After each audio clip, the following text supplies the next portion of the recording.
লীগের একটি দল আমাদের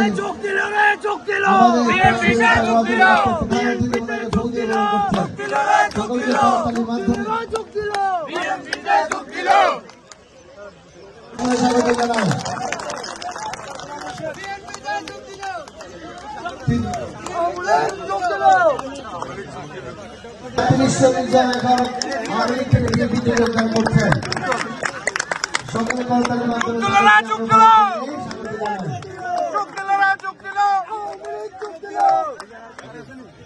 আপনি আর একা নন। ইউনিভার্সাল কার্ডিয়াক হসপিটাল আপনার হৃদয়ের আরো কাছে। স্লোগান দেন নাকি আদাল দিচ্ছে শ্রমিক লীগের পক্ষ থেকে আব্দুর রহিমের নেতৃত্বে অর্ধশতাধিক।